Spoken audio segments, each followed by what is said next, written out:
Saudara, seorang warga di Tanah Abang meminta dibuatkan ring tinju kepada Kapolda. Hal ini karena ia merasa bosan, wilayahnya sering menjadi lokasi tawuran. Pak, ya Pak, sebagai warga Tanah Abang. Di Tanah Abang ini hampir tiap malam Pak tawuran. Bisa kagak tuh dibikinin boxing gitu Pak, yang anak-anak?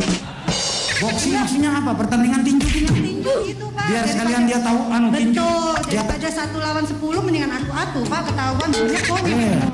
Inilah curahan hati Ani sebagai warga Tanah Abang dalam diskusi bersama Kapolda Metro Jaya, Irjen Fadil Imron.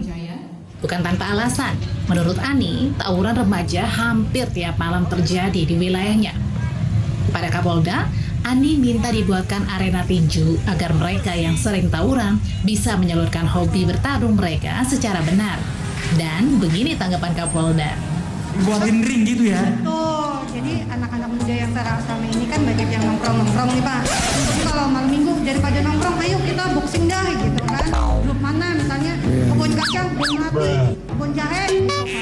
Jadi biar pada mereka ada kegiatan yang positif. Ibu di gang apa di Tanah Abang? Di gang Baswan rumah bukan? Betul! Bapak mau tahu? Saya dulu Kapolsek Tanah Abang, jadi tahu di mana tempat yang sering berantem. Ani menyebut permasalahan tawuran di wilayah Tanah Abang nyaris tidak kunjung usai.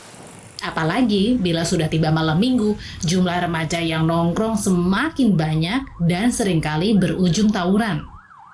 Pembuatan ring tinju di wilayahnya menurut Ani bisa menjadi solusi agar remaja yang hobi tawuran bisa menyalurkan emosi mereka. Tidak hanya remaja, bahkan mama pun bisa menjajal bertarung di arena tinju. Makanya kalau bisa bikin Pak kita. Itu, tonjok-tonjokan itu? Betul, saya kalau boleh mamanya juga boleh Pak. Kita kan ada dendam dan pendam Pak, jadi biar ikutan gitu.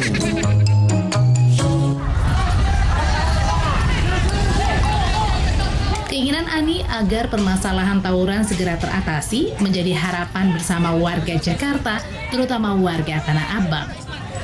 Tim Liputan Kompas TV. Maaf ya Pak, kebiasaan mama Pak.